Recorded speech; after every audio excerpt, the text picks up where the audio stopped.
உலகத்தை படைத்த பிறகு கடவுள் மனிதனை படைத்தார்.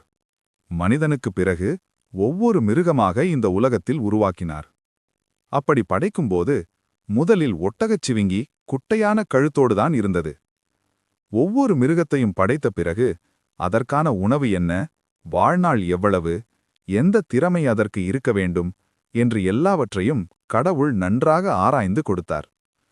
அந்த விதிகளை பெற்ற எல்லா மிருகங்களும் தங்களுக்கு கிடைத்ததை ஏற்றுக்கொண்டு சந்தோஷமாக வாழ ஆரம்பித்தன.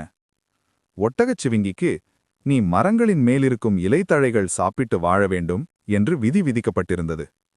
ஒரு நாள் மரங்களின் மேலிருந்து பழங்களை பறித்து குரங்கு ருசியாக சாப்பிடுவதை ஒட்டகச்சிவிங்கி பார்த்தது. அதை பார்த்ததும் ஒட்டகச்சிவிங்கியின் நாக்கை கட்டுப்படுத்த முடியவில்லை. என்ன ஆனாலும் சரி, கடவுள் தண்டித்தாலும் பரவாயில்லை என்று நினைத்து அதுவும் மறைமுகமாக பழங்களை திருடி சாப்பிட ஆரம்பித்தது. கடவுள் கண்டுபிடித்து விடுவாரோ, தனக்கு என்ன தண்டனை கிடைக்குமோ என்ற ஒரு சின்ன பயம் இருந்தாலும் பழத்தின் ஆசை அதைவிட அதிகமாக இருந்தது. அதனால் யாருக்கும் தெரியாமல் எல்லாரையும் ஏமாற்றி பழங்களை தொடர்ந்து திருடி சாப்பிட்டு வந்தது ஒட்டகச்சிவிங்கி. இதை கவனித்த குரங்கு, எனக்காக படைக்கப்பட்ட உணவை ஒட்டகச்சிவிங்கி திருடி சாப்பிடுகிறது என்று கடவுளிடம் முறையிடச் சென்றது. அப்போதுதான் எல்லா மிருகங்களுக்கும் ஒரு உண்மை தெரிந்தது. இனிமேல் யாராலும் கடவுளை நேரில் பார்க்க முடியாது. தங்களுடைய கோரிக்கைகளை வேண்டுதல் மூலமாகத்தான் கடவுளிடம் சொல்ல முடியும் என்பதே அந்த உண்மை. அதனால் பசியால் வாடிய குரங்கு மனமார கடவுளை வேண்டியது. எனக்காக படைக்கப்பட்ட உணவு திருடு போய்க் கொண்டிருக்கிறது, இதற்கு நீங்கள்தான் நியாயம் செய்ய வேண்டும் என்று குரங்கு வேண்டியது. இதை அறிந்த ஒட்டகச்சிவிங்கிக்கு மேலும் தைரியம் வந்தது. கடவுள் நேரில் வந்து என்னை தண்டிக்க மாட்டார் என்ற ஒரு தவறான எண்ணமும் வந்தது. அதனால் பகல் நேரத்திலேயே குரங்கின் கண்முன்னால் இருந்த பழங்களை பிடுங்கி சாப்பிட ஆரம்பித்தது. இதைக் கண்டு குரங்கு மிகவும் வருத்தப்பட்டு மீண்டும் கடவுளிடம் வேண்டியது. அப்போது கடவுளின் குரல் குரங்குக்கு கேட்டது.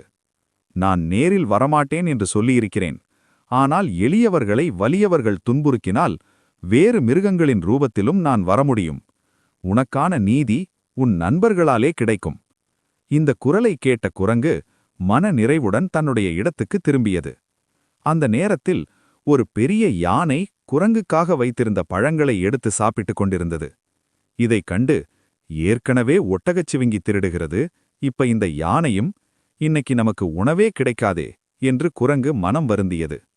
அப்போதுதான் ஒட்டகச்சிவிங்கி யானையிடம் வம்பு இழுத்தது. நான் பழம் சாப்பிடுவதை கடவுள் தெரிந்தும் என்னிடம் எதுவும் கேட்கவில்லை, நீ எதற்காக என் பழங்களை சாப்பிடுகிறாய் என்று யானையை அவமதித்தது. யானையின் உடலை பற்றியும் கேவலமாக பேசியது ஒட்டகச்சிவிங்கி. நீண்ட நேரம் பொறுத்துக்கொண்ட யானை ஒரு கட்டத்தில் தன்னுடைய துதிக்கையை பயன்படுத்தி ஒட்டகச்சிவிங்கியின் கழுத்தை பிடித்து ஒரு சுழல் சுழற்றியது. அந்த சுழலில் ஒட்டகச்சிவிங்கியின் கழுத்து 10 அடிக்கு மேல் நீண்டு போனது. கழுத்து நீண்ட பிறகு அதனால் கீழே குனிந்து பார்க்கக்கூட முடியவில்லை. கால்களை மடக்கி உட்கார முயன்றாலும் அது முடியவில்லை.